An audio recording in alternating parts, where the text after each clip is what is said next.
having some understanding of the levers that a president can exercise. I worry about, frankly, access to nuclear codes. If he, in a fit of pique, he decides to do something about Kim Jong-un, there's actually very little to stop him. There's very little in the way of controls over, exercising a nuclear option, which is pretty damn scary. James Clapper, what a clown.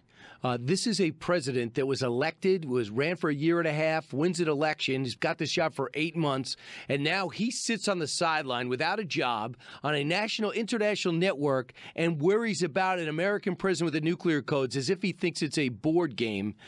Corey Lewandowski, Corey, you're remarkably composed. I watched you on CNN during the election after you left the campaign, despite being attacked. I am stunned that he said what he said yesterday. When you heard that, what are you thinking? Brian, what it tells me is you've got an individual who is trying to stay relevant, who wants to increase his profile. My guess is he's probably looking to get a book deal or something else. But the bottom line is he has no indication whatsoever that the president would ever do anything like this. And the sad truth is that he gets media credibility for even having this conversation. That's the most disturbing part. It's the rantings of a madman. And I don't know what James Clapper has done or who he knows, but the American people have chosen President Donald Trump, and they've chosen him to bring change to Washington, and Clapper has been part of the deep state for a very long time. So they looked at the speech on Monday to the troops about Afghanistan, and most people loved it, even though some people said too much and not enough detail. And Tuesday, they looked at that rally. It scared them. Wednesday, they saw a 15-minute speech to the American Legion, and they said, this guy is Jekyll and Hyde. He can't make up his mind.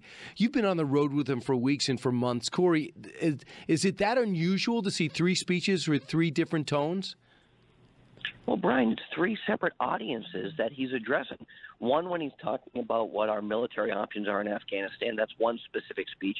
One with, 10 or 15,000 people in a rally in Arizona. And then it's a different connotation when you're speaking at the American Legion. It's not a different person. It's understanding who your audience is.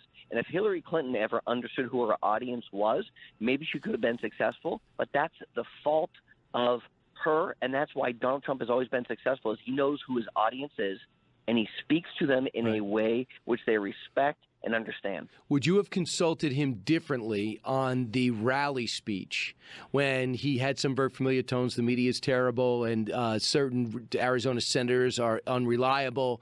If he said, Corey, how should I handle this? Would you have said, do exactly what you did?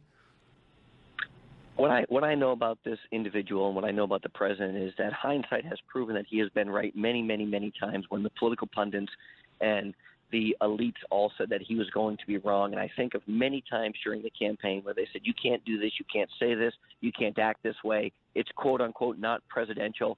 And the American people have come to respect a person who speaks clearly, articulately, and without a filter because they are so tired of the Washington, D.C. doublespeak. I love when he gets to speak straight from the heart. Corey Lewandowski with us. Corey, I wanted to bring this part of what Clapper said a couple of days ago, yesterday, forward, because you would know specifically if this is true or not. Listen. I really question his ability to, his fitness to be in this office. And I also am beginning to wonder about his motivation for it. Maybe he is looking for a way out. Is the president looking for a way out of his first term? Brian, that's such an egregious statement to make from a person who is so ill-informed they shouldn't even be given the opportunity to speak in public. Look, here's what it comes down to. The president has invested tens of millions of dollars of his own money running in this campaign. He has absolutely outworked his opponents in the campaign, both during the primary process and the general election process. He's now working 18 and 20-hour days to fulfill his commitments on the campaign that he made, which include border security. It includes transportation infrastructure spending. It includes tax reform. It includes repealing and replacing Obamacare. He has no interest, no desire whatsoever of leaving the administration. Do you think he doesn't like the job, or he doesn't like it as much as he thought he would? No, I think it is the most difficult job in the world, and I don't think anybody other than the individuals who've served in that capacity can truly appreciate how difficult the job is. I think he loves the job. I think he loves – look at our – in the third quarter, look where we are, 3.8% growth. I mean, these are phenomenal numbers. If that would have been the case under the Obama administration, my guess is Barack Obama would have tried to run for a third term because the growth was so high.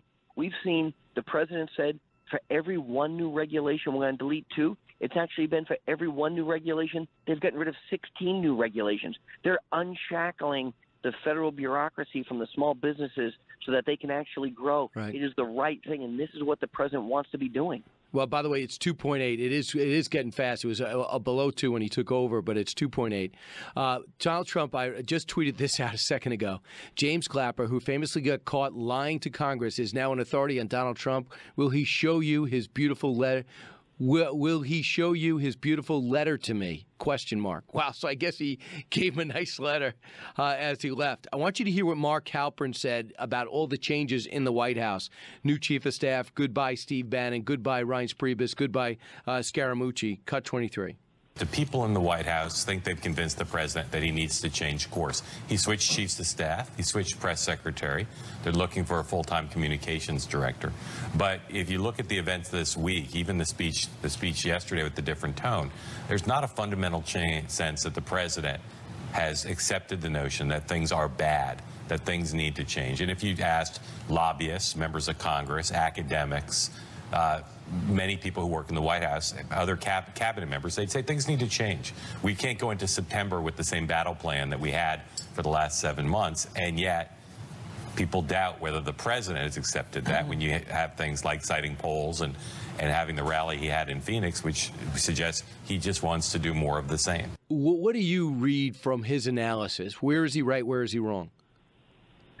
I think he's right in the notion that things do need to change. The president needs to achieve legislative victories, and that means working with members of Congress and the U.S. Senate to fulfill the campaign promise. That absolutely has to happen. And if that doesn't happen, I believe there has to be accountability at the ballot box. But I don't think that any staffing decision that is made or change that is made from the staffing perspective at the White House is going to change who the president is or what the American people voted for. The American people didn't vote for a staff, whether that's Steve Bannon or Kellyanne Conway or Corey Lewandowski or any other person who may be working in that building. They voted for the president to fulfill the campaign promises, and I think he needs to do that. And he needs to work with those Republicans on Capitol Hill that can get his legislative priorities accomplished. Right. I think that is absolute paramount importance. And he's poking and prodding to make it happen. Corey Lewandowski, thanks so much. Your call's next, 1-866-408-7669. Exciting time. Don't go anywhere. Brian Kilmeade Show.